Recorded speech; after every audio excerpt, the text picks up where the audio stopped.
It's on here now. The goalkeeper's beaten, and South Africa have done Shagger Sport 2010.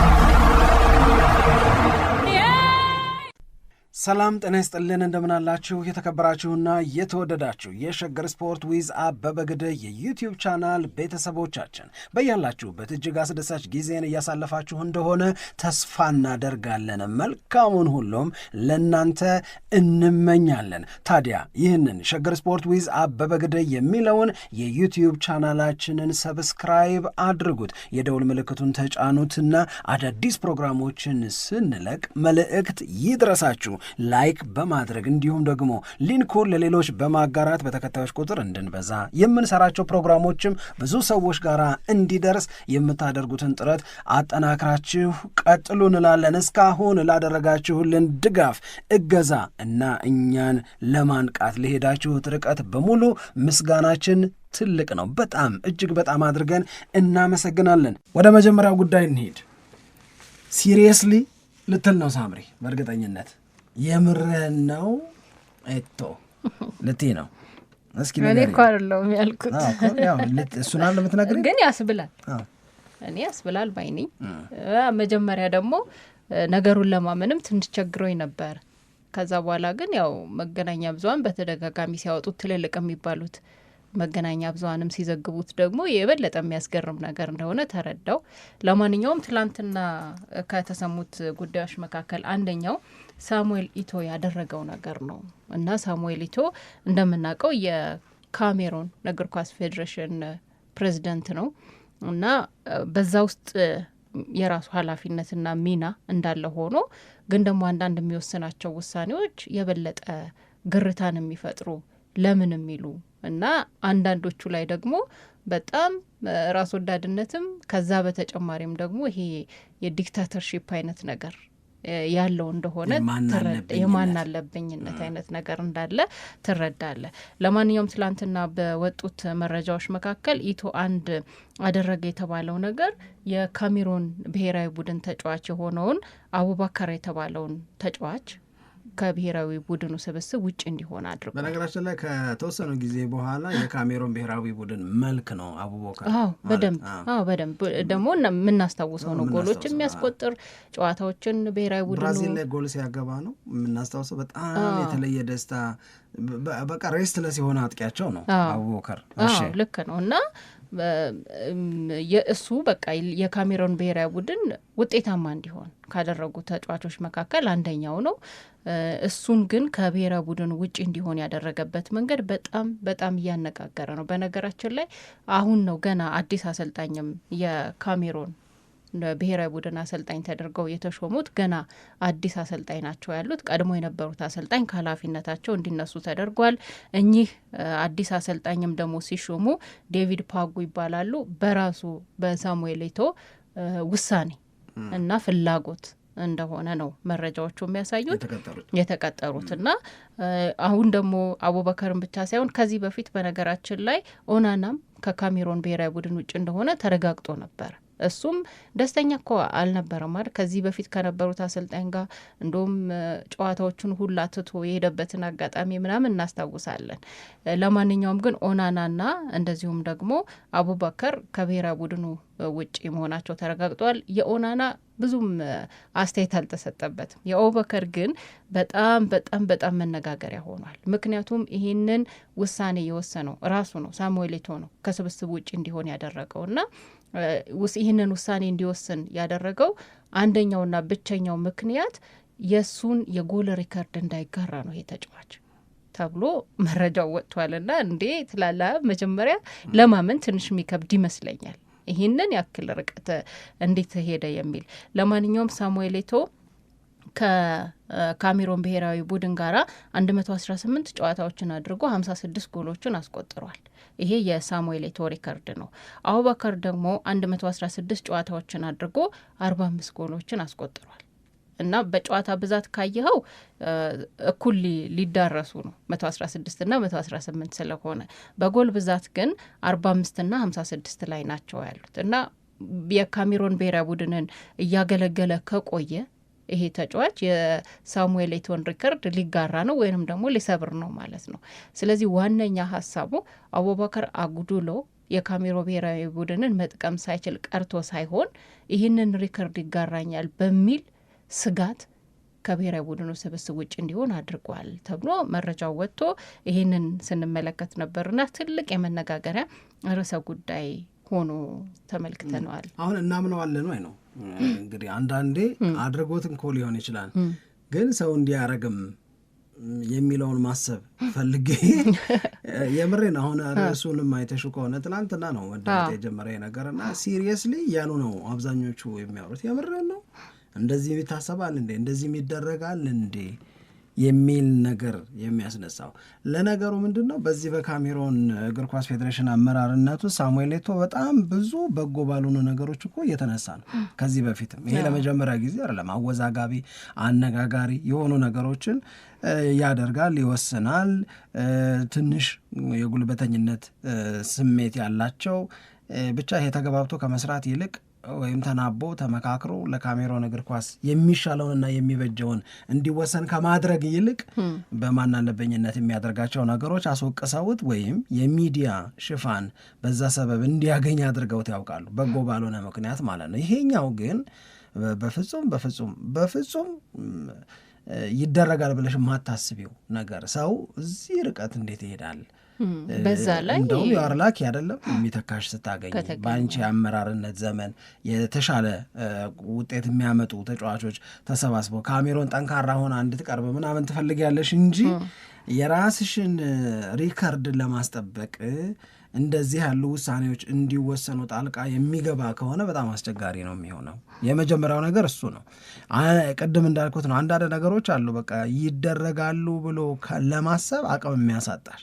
ሰው እዛ ርቀት ይሄዳል ብል ነውርነቱ በዝቶ እኮ ነው ማለት ነውርነቱ በጣም ሲበዛ ሀውካም እንዴት ሰው እንደዚህ ያደርጋል፣ እንዴት ሰው እንደዚህ ያስባል ምናምን ትያለሽ። ግን ያው አሁን ይህንን በዚህ መንገድ የተረዱት ሰዎች ናቸው ወይንስ ደግሞ ኦፊሻሊ እንደዚህ ተብሎ ደግሞ አይነገርም። በጣም አስቸጋሪ ነው። ግን አያደርግም ብለህ የምትከራከርለት አይደለም አይደል ሳሙኤል ኤቶ አሁን እንዳልከው በዚህ በካሜሮን እግር ኳስ ፌዴሬሽን መሪነት ውስጥ የሚያደርጋቸው ነገሮች ከዚህም በፊት እንዴ ተብሎ ብዙ መነጋገሪያ ርዕሰ ጉዳይ የፈጠሩ ውሳኔዎችን ወስኗል። አሁን ራሱ ብሔራዊ ቡድኑ ይሄ በቃ ሁለት አሰልጣኝ ያለው አይነት ነው ተብሎ ነው ሰዎች አስተያየት የሚሰጡት። ምክንያቱም የእሱ ውሳኔ በጣም በእያንዳንዱ ጉዳይ ላይ ጣልቃ የሚገባ የእሱ ውሳኔ እንዲፈጸም የሚያደርግ እና ያንንም ደግሞ እንዲሆን የሚያስገድድ ባህሪው እንደዛ ነው እና ስታየው በቃ ከዚህም በፊት በተለይ እሱ የፌዴሬሽኑ ፕሬዚዳንት ከሆነ በኋላ የሚሰሙት ነገሮች በአብዛኛው የሚያስገርሙ ናቸው። ውሳኔዎቹ እንዴ ለምን የሚያስብሉ ቅድም እንዳልኩት የበለጠ ራስ ወዳድነት የሚታይባቸው አለማክበርም ያለባቸው በአብዛኛው አለማክበርም ያለባቸው በፕሮፌሽን ውስጥ ያለፈ ሰውም አይመስልም። አብዛኞቹን ፎር ሂዝ ቤስት ኢንተረስት እንዲሰሩ ነው የሚያደርገው ተብሎ በተደጋጋሚ ይወቀሳል። አይደረግም ልልሽ አይደለም፣ ነውርነቱን እኮ ማሳየቴ ነው። የነውርነቱን መጠን ከፍ ብሎብኝ ነው እኮ ሰው እንደዚህ ያደርጋል ብሎ ማሰብ እስኪያቅተኝ ድረስ ነውር ነው እንደዚህ አይነት ነገር ማድረግ። አንቺ ለካሜሮን ብሔራዊ ቡድን ያገባሽው የጎል ብዛት ላይ ሌላኛው ተጫዋች ያለውን የመድረስ እድል ለመንፈግ ብለሽ ተጫዋቹ ከብሔራዊ ቡድን ስብስብ ውጭ እንዲሆን ማድረግ ያውም እኮ በዚህ አፍሪካ ዋንጫ ሲደመር ደግሞ እንደገና በእነ አሜሪካን አዘጋጅነት የሚደረገው የ2026 የዓለም ዋንጫም ላይ ካሜሮንን ወክሎ እኮ ሊሄድ ይችላል ምናምን አይደለ? ቢሄድ ኖሮ ካሜሮን እንትን ብላለቻል ወድቃለች ከዓለም ዋንጫ ቢሄድ ኖሮ እንደዛ እያለ ቁጥሩ ይጨምራል ነው። ስለዚህ እንደዚህ ያሉት ነገሮች አይደረግም እንዳልልሽ በእግር ኳስ ውስጥ በጣም ለማመን የሚከብዱ በጣም ብዙ ነውሮች ሲደረጉ ያንን ሲናገር የኖረ ሰው ስለሆንኩኝ አይደረግም ያልሻለ፣ ግን ነውርነቱ ግን ትልቅ ነው። ላይክ ለምሳሌ በጣም በቅርቡ ክርስቲያኖ ሮናልዶ በዓለም ዋንጫው መቀጣት ያለበት ቅጣት ግድ የለም ሌላ ቀን ተቀጠዋል አሉት አይደለ እና ኢንፋንቲኖ። ይሄም ለኔ ሌላ ነውር ነው። በቃ ይደረጋል፣ ግን በጣም ነውር ነው። እንደዚህ አይደረግም። ደብል ስታንዳርድ ሊኖርሽ ነው ወይ? በኋላ ክርስቲያኖ ሮናልዶ በቀይ ካርድ ከሜዳ ከወጣና የ3 ጨዋታ ቅጣት የሚገባው ከሆነ ልክ እንደ ሌሎቹ ተጫዋቾች ልክ እንደ እስከ ዛሬው ክርስቲያኖ ሮናልዶ በቀዩ ምክንያት የዓለም ዋንጫ 2 ጨዋታዎች ያልፉታል፣ በቃ አለቀ፣ ያልፉታል። የክርስቲያኖ ሮናልዶ ቀይ ካርድ አይቶ እነዛ 2 ጨዋታዎች ማለፍ እኮ በዓለም ዋንጫው የፖርቹጋል ተጋጣሚ ለሆኑት ብሔራዊ ቡድኖች እኮ እድል ነው። የሳን ኦፖርቹኒቲ ለነሱ በእግር ኳስ ውስጥ ያለ ህግ እሱ ጥፋት ስላጠፋ ተግባራዊ ስለተደረገ ያገኙት መልካም አጋጣሚ ነው ፖርቹጋልን ያለ ክርስቲያኖ ሮናልዶ መግጠም። ክርስቲያኖ ሮናልዶ እንዲሳተፍ ብለሽ እነዛ ሀገራት ሊያገኙ የሚገባቸውን አጋጣሚ መንፈግ ማለት ማዳላት ማለት ከዚህ ሌላ ኬት ሊመጣ ይችላል? ግን ምንም ችግር የለም። በቃ ዝም ብላ ዓለም ዋንጫውን ተጫዋት፣ ባይሆን ሌላ ጊዜ አይተን ትቀጣለህ እንደመባል አይነት ነገር ነው። ይህም ደግሞ ሪካርዴን ከባድ ነው። አዎ በጣም አዎ፣ የሆነ አስተያየት ለመስጠት ራሱ የማይመች ነገር አለው። ማይመች በተለይ አንተ እንዳልከው ደግሞ ምን ያህል ልምድ ያለው ተጫዋች እንደሆነ በአውሮፓ እግር ኳስ ላይም ደግሞ ዶሚኔት ማድረግ የቻለ ተጫዋች ነው። መጫወቱ ብቻ ሳይሆን እንዴት በእግር ኳስ ላይ ስራዎች እንደሚከናወኑ ከማንም በተሻለ በቅርበት ያውቀዋል እና ይህንን ኤክስፔሪንሱን ልምዱን ይዞ ለሀገሩ የተሻለ አገልግሎት መስጠት ነው የሚጠበቀው። መሆንም ያለበት ያ ነው። ግን እንደዛ ነሽ ወይ ነው እኮ ያን ነገር እንደዛ ናቸው ወይ? በዛ ሂደት ውስጥ ስላለፉ ሂደቱ ሲስተሙ ይገባቸዋል። ያንን ወደ እውቀት ይመነዝሩታል። ያንን ወደ ኑሮ ያመጡታል ወይ? ሁሉም ነው? አይ አይደለም። አንድሮ ኮከበ ጽባህ ስንማር አንድ አስተማሪያችን ምን ይል ነበር በተደጋጋሚ ለምሳሌ ይሄንን ፈተና ታይፕራይተሯ አትመልሰውን ግን ታነባዋለች። ታይፕራይተር ነው ስራው። አስዋቃ የእሷ ጉብዝና ታይፕራይት ማድረግ ነው። ፈተናውን ምናምን ታውቋለች። ፈተናውን የምትጽፈው ምናምን የምታደርገው እሷ ናት። ነገር ግን ከፈተናው ጋራ በተያያዘ አንዳንድ እንዲደረጋል የምትላቸው ልምዶች ሊኖራት ይችላሉ እንጂ ታይፕ በምታደርገው ጥያቄ ዙሪያ እውቀት ይኖራታል ማለት አይደለም። ሽካን ታይፕ ችግር የለውም ይላል ሁሌ። ስለዚህ ያንን ነገር ለማወቅ የሚኖር ዝግጁነት በጣም በጣም ወሳኝ ነው። በነገራችን ላይ አንዳንዴ ቀረብ ስትይ እዚህም ሀገር አሁንም እንደነዚህ ያሉ ቦታዎች ላይ የምትሰሚያቸው ነገሮች የእውነት ለመናገር ምንድን ነው የሚል የመገረምም ስሜት ሰው እንደዚህ የሚያረጋል ለካ የሚል አይነት ስሜት የሚፈጥሩ ናቸው የእውነት ለመናገር ማለት ነው። አዎ ልክ ነው። ለማንኛውም ይሄ ትልቅ የመነጋገሪያ ርዕሰ ጉዳይ ነበር ትላንትና ዛሬም ሰዎች የሚሰጡትን አስተያየት ስናይ ከስር ገና አፍሪካ ዋንጫው ሲጀምር አቡበከርን ስታጩ ይባላል። ገና ብዙ ነገሮች ደግሞ ሊሰሙም ይችላሉ። በጣም እሱም ደግሞ ራሱን ዲፌንድ ሊያደርግ ይችላል። ልክ ነው። ይሄኛው የአፍሪካ ዋንጫን በተመለከተ ደግሞ የእንግሊዝ ፕሪሚየር ሊግ ተሳታፊ ክለቦች ማን ነው የበለጠ የሚጎዳው ብዙ የአፍሪካውያን ተጫዋቾችን በመሸኘት በኩል ሚለውም የፈለገ ብዙ ይሸኝ እንጂ እንደ ማንቸስተር ዩናይትድ የሚጎዳ የለም ያለውን ነው እሱ የሚሰጠው። ለዛ ከሆነ የፈለገ ቁጥር የእንትና 5 ይሰጣል ምናምን ብትይ የፈለገ ቢሆን እንደ ዩናይትድ የሚጎዳ ያለ አይመስለኝ። ኢምፓክቱ ነው ማለት ሁለት ነገር ነው። አንድ በክለብ ውስጥ ወሳኝ የሚባሉ ተጫዋቾች ናቸው። ሶስት ተጫዋቾችን ሲሰጥ ሶስቱም ይሄ በቃ የቀኙን መስመር ነው እንደገና በጣም ትልቅ ጥያቄ ውስጥ የሚከቱት። ገብቶሻል አይደል እንዴ? በጣም ከባድ ልክ በዛ ላይ ደግሞ የተጫዋቾቹንስ ያጣው ክለብ የትኛው ነው የበለጠ ታፍ ጌሞች የሚኖሩት የሚለውም አብሮ የበለጠ ጠንካራ ጨዋታዎች የሚኖሩት ተጫዋቾቹን ካጣ በኋላ የሚለውም አብሮ ቢታይ አሪፍ ነው። እንደውም የማንቸስተር ዩናይትድ በአንጻራዊነት ትንሽ የተሻለ ነው የሚል አስተያየት የሚሰጡ አሉ። ግን እኔም አንተ ባልከው ነገር ነው ምስማማው። ምክንያቱም ዋና የሚባሉ ተጫዋቾቹን ስለሆነ የሚያጣው ማለት ነው። ለማንኛውም የአፍሪካ ዋንጫን በተመለከተ ብዙ ተጫዋቾቹን ያጣል የተባለው ሰንደርላንድ ነው። ሰንደርላንድ በዘንድሮ የውድድር ዓመት ነው ያው ወደ ፕሪሚየር ሊጉ የመጣው። በዛ ላይ ደግሞ በጣም ጥሩ ጊዜ እያሳለፈ ነው። ጠንካራ ተጋጣሚም ነው። አጠቃላይ በእንግሊዝ ፕሪሚየር ሊግ ላይ በነገራችን ላይ ወደ 45 የሚደርሱ አፍሪካውያን ተጫዋቾች አሉ። እነዚህ አፍሪካውያን ተጫዋቾች ለክለቦቻቸው የተለያየ አገልግሎት ይሰጣሉ። የሰንደርላንድን ጉዳይ በተመለከተ ደግሞ ስናይ 7 አፍሪካውያን ተጫዋቾች አሁን በሰመር በዚህ በክረምት የዝውውር ጊዜ ላይ ለሰንደርላንድ ፈርመዋል። ያው ወደ ፕሪሚየር ሊጉ ሲያድጉ ብዙ ተጫዋቾችን ያስፈርማሉ እንደምናውቀው እና በዛ ሂደት መሰረት ተጫዋቾችን አስፈርመዋል እና እነዚህ ደግሞ ተጫዋቾች ሁሉም ብሔራዊ ቡድኖቻቸውን ይወክላሉ። ስለዚህ ሰንደርላንድ ብዙ ተጫዋቾችን በማጣት ምንም ጥርጥር የለውም የሚጎዳ ክለብ ነው ተብሎ እየተጠቀሰ ነው የሚገኘው። ስለዚህ ይሄ አንድ የሰንደርላንድ ጉዳይ ነው፣ ብዙ ተጫዋቾችን በማጣት። በነገራችን ላይ ምንም ደግሞ ተጫዋች የማያጡ አሉ። ለምሳሌ አርሰናል ማለት ያጣው አርሰናል ምንም ተጫዋች፣ ቼልሲ ራሱ አሁን ለምሳሌ አርሰናል አንድ አፍሪካዊ ተጫዋች ቢኖረውና ያ አሁን ቁጥሩ አይደለም የሚለውን ለማስረዳት ፈልጌ ነው። አሁን ሰንደርላንድ በቁጥር ብዙ ያጣል፣ ኦፍኮርስ ደግሞ ጥሩ ተጫዋቾቹንም ያጣል። ግን አርሰናል አንድ የአፍሪካዊ ተጫዋች ቢኖረውና ያ ተጫዋች ዴክላን ራይስ ቢሆን በአፍሪካ ዋንጫ ምክንያት እሱን የሚያጣ ቢሆን በጣም ትልቅ ጉዳት አይደለም? ትልቅ ጉዳት ነው። 4 ከሚያጡት በላይ ሊጎዳ ይችላል። እውነቴን ነው። ልክ ነው። አንድ መሆኑ አይደለም መታየት ያለበት፣ ያ ልጅ በቡድኑ ውስጥ ያለው ሚና፣ በቡድኑ ውጤታማነት፣ በቡድኑ ጥንካሬ ያለው ወሳኝ ኃላፊነት ኢት ማተርስ ብዬ ነው ማስበው ነው። ልክ ነው። አይ ልክ ነው። አንድ በሚለው አልሄድም። አንድ በሚለው አይደለም ግን ወሳኝ በሚለው ቅድም የማንቸስተር ዩናይትድን ምሳሌ ያደረግነው እኮ አሁን ከ3-7 ይበልጣል።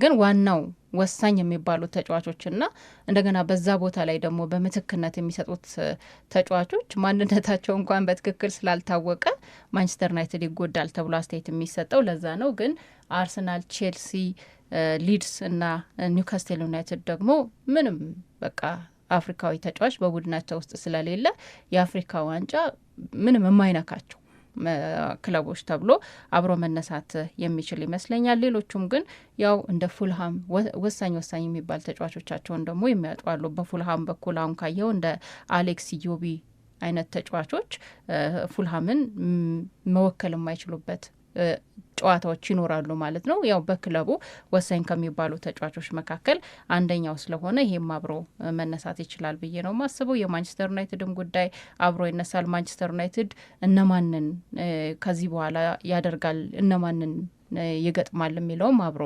ይታያል። ምናልባት ከበርንመዝ ጨዋታ በኋላ ተጫዋቾቹን ያጣል ተብሎ ነው የሚገለጸው፣ እነ ማዝራዊን እነ አማዲ ያሉን። ስለዚህ ከዛ ኤምቤሞን እነዚህን ተጫዋቾች ያጣል። ከዛ በኋላ የሚያደርጋቸው ጨዋታዎች ላይ እንዴት ባለ መንገድ ራሱን እንግዲህ ተጋጣሚዎቹ እነማን ናቸው? ከበርንመዝ በኋላ ማንቸስተር ዩናይትድ እንደውም ትንሽ ኢዚ ነው ተብሎ ሊገለጽ ይችላል። እንደ ወልቭስ፣ በርንሌ ያሉ ክለቦችን ነው የሚያገኘው። አስቶን ቪላ እንደዚህ አስቶን ቪላ እንኳን ይዚ አይደለም ከዛ በኋላ ነው። ግን እነዚህ ያሉ ሰንደርላንድ ግን ቅድም እንዳለው ያጣቸው ተጫዋቾች እንዳሉ ሆኖ ማንቸስተር ሲቲ ብራይተንን፣ ክሪስታል ፓላስን የመሳሰሉ ክለቦችን ስለሚያገኝ እንደገና የበለጠ ጉዳት ይሆናል ብዬ ነው ማሰብ። ጥሩነቱ ምንድን ነው? አብረውት ወደ ፕሪሚየር ሊጉ ካደጉ ክለቦች አንጻር ስትመለከቱ እሱ እስካሁን ድረስ በተደረጉ ጨዋታዎች ጥሩ ሰብስቧል፣ ጥሩ ስራ ሰርቷል። አሁን እንደነ ሊድስ አሁን ሪሰንትሊ በጣም ጥሩ እየሆነ ነው። እንደገና ቼልሲን አሸነፈ፣ ሊቨርፑልን እንዴት ባቻ ውጤት ጨዋታውን እንዳጠናቀቀ ምናምን ስታስታውሺ ጥሩ ናቸው። ከነዚህ ጠንካራ ጨዋታዎች የወሰዳቸው ነጥቦች ግን ደግሞ ሰንደርላንድ፣ በርንሌ፣ ሊድስ አይደል ያደጉት። በርንሌም ያው እንደምታውቂው ነው ፓርከር ሊባረር ይችላል እየተባለ ያለበት እውነት ውስጥ ነው ያለ ነው ለማለት ነው። ልክ ነው። ለማንኛውም እሺ እነዚህ ነገሮች ያው ይታያሉ ለማለት ነው። ስለዚህ የአፍሪካ ዋንጫ አሁን እየደረሰ ስለሆነ ከአፍሪካ ዋንጫ ጋር በተያያዘ ደግሞ በየዕለቱ በፕሮግራማችን ላይ የሆነ ነገር እናነሳ። አሁንም በዚህኛው እንግዲህ አሁን በተወሰነ ደረጃ ሳሚ ኤቶን አነሳን። ከዛ በኋላ የአፍሪካ ዋንጫ በፕሪሚየር ሊግ ላይ የሚኖረውን ተጽዕኖ አነሳን።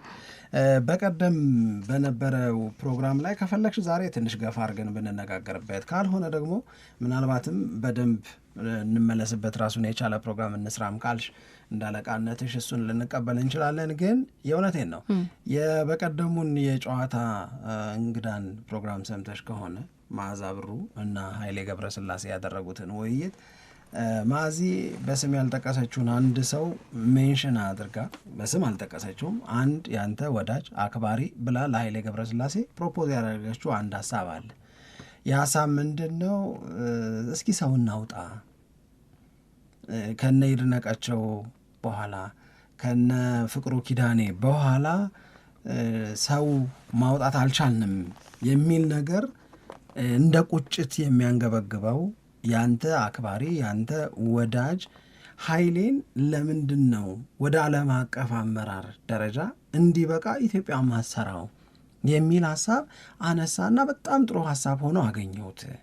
ይህንን ጥሩ ሀሳብ እስኪ እኔ የመጀመሪያዋ ልሁን፣ መንግስትንም መጠየቅ፣ መንግስትንም ማግባባት፣ በዚህ መንገድ ሎቢ ማድረግ የሚገባ ከሆነ እሱንም እናድርግ፣ አንተም ራስህን አዘጋጅ። እስኪ ወደ ዓለም አቀፉ ለምሳሌ ከኃይሌ ጋር ሮጠው በሩጫ ህይወት ከኃይሌ ብልጫ ይወሰድባቸው የነበሩት እነ ፖል ቴርጋት የኬንያ ኦሎምፒክ ኮሚቴ ፕሬዚዳንት ነው። በዓለም አቀፉ የኦሎምፒክ ኮሚቴ IOC ውስጥም ደግሞ ትልቅ ኃላፊነት ካላቸው በእያንዳንዱ ኦሎምፒክን በተመለከተ ውሳኔ በሚፈልጉ ጉዳዮች ላይ ስብሰባ ላይ ከሚገኙ ሀሳብ ከሚያዋጡ ምን ይሻላል ከሚባሉ መካከል አንዱ ፖል ቴርጋት እንዲሆን ኬንያ ሰርታለች። ኬንያ ሰው አውጥታለች። በሩጫ ህይወት ከኃይሌ የሚያንሰውን ግን ፖል ቴርጋትን እዛ ደረጃ ላይ አስገብታለች ሲላት ኃይሌ ራሱ የሚያነሳው ነገር ምንድን ነው? ፖል ቴርጋት ብቻ አይደለም መያዝ ያላት፣ ሌሎች ኬንያኖችም አሉ።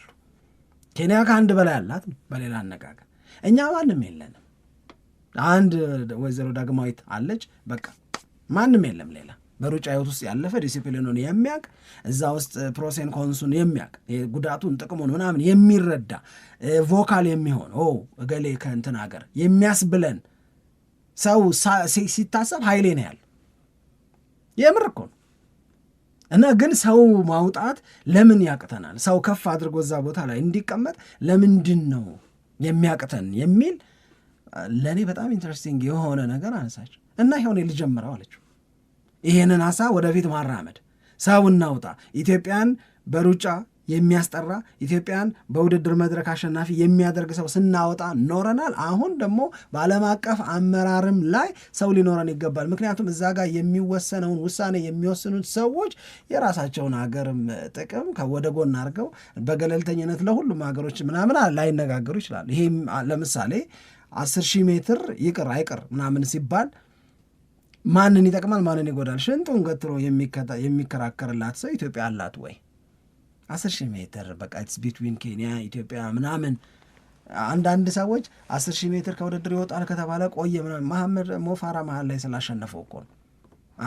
እንደ ዩኬ ሲቲዝን እንደ አንድ እንግሊዛዊ ስላሸነፈው እኮ ነው። ከዛ በኋላ አሁንም ደግሞ የነጮቹ ልጅ ኃይሌ ገብረ ስላሴና ሌሎች ኢትዮጵያውያን ሯጮች የ10,000 ሜትር ውድድርን የሆነ አንድ ነጭ ዩሮፒያን ወይም አሜሪካን ነጭ ሲያሸንፈው ኢትዮጵያ ብታሸንፍ ሰለብሬት ያደርጋሉ፣ ደስ ይላቸዋል። ድሉ ክብሩ ለኢትዮጵያውያን ስለሆነ። ከሌሎች ተወዳዳሪዎች ግን ነጮቹ ሲያሸንፉ የ10,000 ሜትር በህይወት መቆየት የሚያረጋግጥ የሚመስላቸው አንዱ እሱን 10,000 ሜትርን በህይወት የሚያቆይ ድል ማለት ነጮቹ ወያሪኒት ካሉ ይቆያል።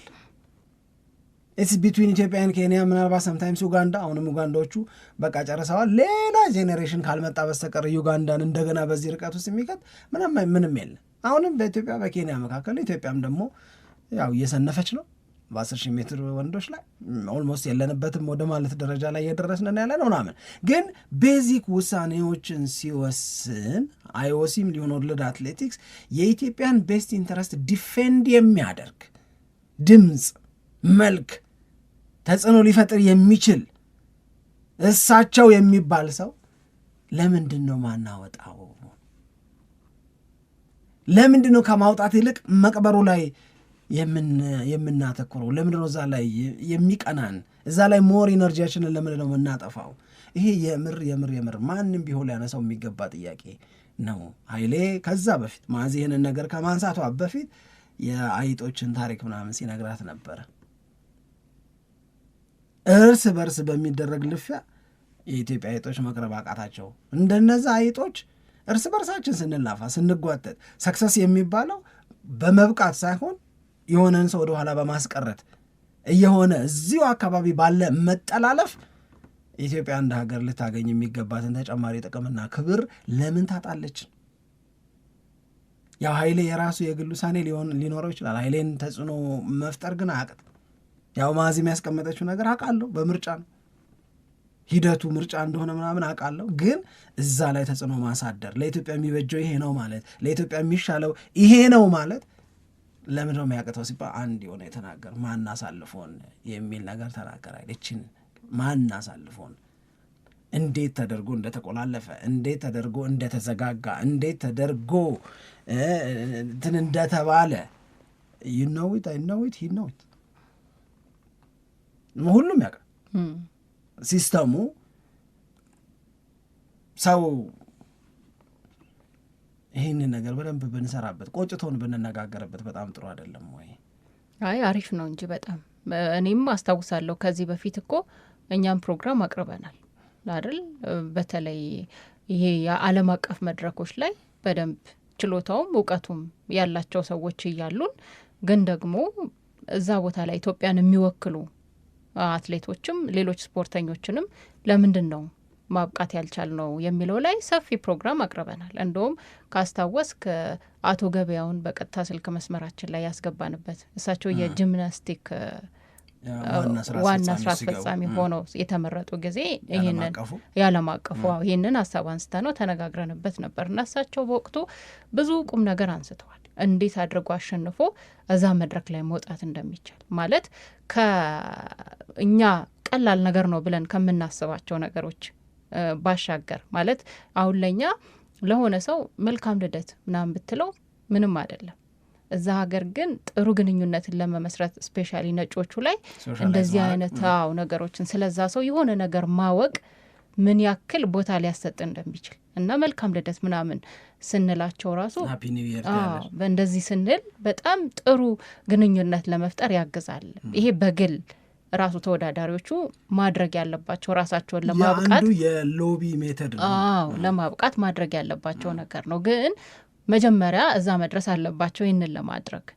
በዛ ሂደት ውስጥ ደግሞ እዚህ ሀገር ሰዎችን በማብቃትና ወደ ተሻለ ደረጃ ላይ እንዲደርሱ ለማድረግ የሚኖረው ርብርብና አብሮ የመስራት ነገር በጣም በጣም በጣም ደካማ ነው። እንደውም ያንን ማድረግ የሚሞክሩም ሰዎች ወደኋላ ሲጎተቱ የምናይበት አጋጣሚ በጣም ብዙ ነው። ይሄ የጋራ ጥቅሙ መወከሉ እንደገና ደግሞ ለሀገርም የሚያመጣው መልካም የሚባለው አስተዋጽኦ እንዳለው ሆኖ ግን ለምን መጓተት አለ? ለምን ሰዎች የሆነ ነገር ለመስራት ሲፈልጉ ወደ ኋላ ለምን ይሳባሉ የሚለው ደግሞ የበለጠ ራሳችንን እንድንፈትሽ የሚያስገድድ ነገር ይመስለኛል። ስለዚህ አሁን ይሄ ማዚኔ ልጀምረው ያለችው ነገር በጣም አሪፍ ነው። እንጀምረው ሃሽታግ ሀይሌ ብለን ሰው እናብቃ ይወክላል ሀይሌ በጣም ማንንም እውነት ነጋገር ከተባለ we can't think of someone other than ሀይሌ አሁን በዚህ ጉዳይ በደምብ ምንም ማንም ሰው ቢሆን ዝም ብለን ወጥተን ብንጠይቅ ልታስቢው የምትችይው ሰው ብዙ ላይ ነው እኮ እሱን ነው እኮ ራሳቸው በስፖርቱ ዙሪያ ያሉትም ሰዎች ሀይሌን የሚሉ ይመስለኛል። እንደገና ደግሞ ይህን እዚህ ነገር ላይ እኮ ስራ የመስራት ብቃት ያላቸው ሰዎች ጠፍተው እኮ አይደለም፣ ግን እንደ ሀይሌ ራሱን ዝግጁ ያደረገ አለ ወይ የሚለው ነው ደግሞ የበለጠ። እውቀቱ ችሎታው ያላቸው ሰዎች ይኖራሉ፣ ምንም ጥርጥር የለውም፣ ግን ዝግጁ ደግሞ ማድረግ ያስፈልጋል። ለምሳሌ እኮ ሰባስቲኮ ሲመረጥ በወርልድ አትሌቲክስ አመራርነት ፕሬዚዳንትነት ለእሱ ሎቢ ካደረጉ ሰዎች እኮ አንዱ ሀይሌ ነው። ለሎቢንግ ይፈልጉታል የእሱ ተጽዕኖ ስላለ። አሁንም ደግሞ ስትሮንግ የሚባል ሪሌሽንሽፕ ከትልልቅ መሪዎች ስፖርቱ ዙሪያ ካሉ መሪዎች ጋር ያለውም ሀይሌ ነው እኮ። ገብቶሻል አይደለም? በሆነ ወቅት ላይ ኢትዮጵያ በዶፒንግ ብላክ ሊስት ላይ በምትገባበት ጊዜ እሱ እንዲፋቅ የሰሩት ስራ የለፉት ልፋት ያንን ተጽዕኖ የመፍጠር አቅም ባይዙ ኖሮ ከባድ ነበረ። በጣም ብዙ ጉዳት ብዙ ዳሜጅ ኦልሬዲ ከደረሰው በላይ ይደርስ ነበረ። በእርግጠኝነት ነው የምነግርሽ። እነዚህ ነገሮች ዋጋ ሰጥቶ እንደ ሀገር በደንብ አስቦ ሰው ብናወጣ እንጠቀማለን። ድምፅ የበለጠ ይኖረናል። የበለጠ ተጽዕኖ መፍጠር እንችላለን። የሚበጀንን ነገር የበለጠ ወደ ሀገር ለማምጣት ያግዘናል ነው እየተባለ ያለው። እዚህ ላይ የመንግስት ተቋማት የራሳቸው ኃላፊነት የራሳቸው ሚና አላቸው። በጣም ትልቅ ሚና አላቸው። ለምሳሌ አሁን በኢትዮጵያ ኦሎምፒክ ኮሚቴ እና በእነ ሀይሌ መካከል ያለው ሀይሌ አሁን ይህን ቢሰማ ሊቆጣ ይችላል። በእነ ሀይሌ መካከል መባሉን አይወደውም። እኔ ልክ አይደለም አልኩ እንጂ ልክ አይደለም ማለት ያለበት ሀገር ነው። የእኔ ጉዳይ ለምን ይሆናል ነው የምሩ ነው። ደግሞ የእኔ ጉዳይ ለምን ይሆናል? እኔ ስፖርት ውስጥ ስላለው በስፖርቱ ባለኝ መቆርቆር ለምን አንድ በስፖርቱ መቆርቆር ነው። ሁለት አንተም ተመርጠሃል ሳላቅ ሳልሰማ ይሄ እንደዚህ ያለ ነገር ተባባሪማ በጭራሽ አልሆንም ለማለት ስለፈለገ ወደዛ ነገር ውስጥ ነው የገባው። ከዛ በኋላ ግን የሚመለከታቸው የመንግስት መስሪያ ቤቶች፣ ተቋማት ጉዳዩን አጣርተው ምን ወሰኑ ወይም ለመወሰን ለምን አቅም አጡ? እውነት የሚያስወስን ነገር ስለሌለ ነው? እውነት ከዚህ ተነስተሽ የሆነ አንድ የሚበጅ ነገር ዲዛይን ማድረግ የሚያስችል ምንም አይነት ነገር ስለሌለ ነው? ያንን አቅም ያሳጣቸው ነገር ምንድን ነው? ስለዚህ አሁንም የእውነት በዓለም አቀፍ ደረጃ ከፍ ያለ ፐርሰናሊ ላይቀበለው እኮ ይችላል። ግን በቃ የሆነ አንድ የሚቀበል ሰው እናውጣ እዛ ቦታ ላይ እነገሌ ተገኙ የሚያስብለን አንድ አይደለም። ኬንያ እየወሰደች ያለችው 2-3 ከወሰደች እኛም 2-3 ይገባናል። ኃይሌንም ሊሆን ይችላል፣ ስለሺን ሊሆን ይችላል፣ ገብረ እግዚአብሔርን ሊሆን ይችላል፣ ሌላም ሰው ሊሆን ይችላል። ብቻ እዛ ቦታ ላይ ሰንበዲ በደንብ ኢትዮጵያን ሊወክል የሚችል ተጽዕኖ የሚታይ መጣ የሚባል ወይ መጣች የምትባል ሰው ግን ብናበቃ የተሻለ ነው ተብሎ ፕሮፖዝ የተደረገው ሀሳብ እኔ ወድጄዋለሁ ለማለት ነው። አዎ አይ በጣም ልክም ነው፣ ደግሞ ልክም ነው። ከኤቶ የተሻሉ ሰዎች አሉን ነው እንዴ? ምንም ጥርጥር የለውም። ምንም ጥርጥር የለውም። እዛ ላይማ ምንም ጥርጥር የለውም። ለማገርሸቅ ፈልጌ አይደለም። አይ ምንም ጥርጥር የለውም። እሺ፣ ስለዚህ በዚህ አጋጣሚ አድማጮችን ቢሰሙት የጨዋታን ፕሮግራም በጣም ቆንጆ ነው። ሌሎች ብዙ የተነሱ ቁም ነገሮችም አሉ። ስለዚህ እሱንም እንዲያዳምጡት እንጋብዛለን። በሁለት ክፍል የቀረበ ፕሮግራም ነው። ኃይሌ ገብረስላሴ እስካሁን ምን ቀረው? ልንሸራሸር ብሎ የሄደው ግን አንድ ሀገር ብቻ ነው። አይገርም? ይንሸራሸራል እንዲ ያለ ያንሸራሽራል እንጂ እግዚአብሔር 107 ሀገሮች አጠቃላይ ሄደዋል እስካሁን። ለአስቡበት ነይ እስኪ ብሎ ዓለምን ለሽርሽር ይዞ ሄደው ፈረንሳይ ብቻ ነው። ጣሊያን ውድድር ኖሮ ከጣሊያን በበዛው ፓሪስን ምናምን ብሎ ፈረንሳይ ሄደበት ነው እንጂ ሌላ ወላ ሀንቲ ፈረንሳይ ደግሞ የምን አይነት ከተማ እንደሆነ ይታወቃል። ፓሪስ በቃ ግን የለም አሪፍ ነው። አሁን this is vacation time ምናምን ስራ ነው ቫኬሽኔ ነው የሚለው እና ስለሱ ግን አንድ ቀን ስለ ኃይሌ ግን አንድ ቀን ማ ቢጠየቅ ደስ ይለኛል፣ ገብረ እግዚአብሔር ቢጠየቅ ደስ ይለኛል። እንደ ገብረ እግዚአብሔር ኃይሌን የሚረዳ እንደ ገብረ እግዚአብሔር ኃይሌን በተሻለ መንገድ የሚገልጸው ሰውን እስካሁን አላገኘውም። ራሴን ጭምር ነው የምልሽ፣ የእውነቴን ነው የምልሽ። ራሱን እየወቀሰ ስለ ከኃይሌ መወሰድ ያለባቸው በጣም ብዙ ቁም ነገሮችን ብሎ ይዘረዝራል። ስለ ሩጫ ህይወቱ፣ ስለ ስራ ህይወቱ፣ ስለ ቤተሰባዊ ህይወቱ፣ ስለ ጥሩ ሰውነቱ፣ ስለ ብዙ ነገሮችን ሊያነሳ ይችላል። ዓለም አቀፋዊ ተጽዕኖ የመፍጠር አቅም በስፖርቱ ዙሪያ ከማንም በላይ ግን እኔ በኃይሌ የምደነቀው ነገር ለእያንዳንዷ መረጃ ቅርብ ነው። ሰማ አደል አያ አደል ትላንትና የተባለውን ሰማ አይ እንትና እኮ አይወሲ እኮ እንዲህ ሊወስን ነው ይልሽ እግዚአብሔር ነው። አዎ ልክ ነው። ይሄማ በደግርሻል ዋትስ ካሚንግ የሚለውን ነገር ቅርብ ሆኖ ይከታተላል። ህይወቱ አድርጎታል። ይሄ ሁሉ ጉዳይ ያለበት ስቲል እንትን ያደርገዋል እና እንግፋበት ወይ? አዎ አንዴ ገፋ ጀመርን እኮ ጀምረናል። እሺ አድማጮቻችን አብራችሁን ሆናችሁ ፕሮግራማችንን እየተከታተላችሁ ስለሆነ በጣም አድርገን እናመሰግናለን። እስቲ እናንተም እዚህ ላይ አስተያየት ስጡበት፣ አስተያየቶቻችሁን እንመለከታለን። መልካም ቀን በያላችሁበት ይሆንላችሁ። ኢትዮጵያ ለዘላለም ትኖር።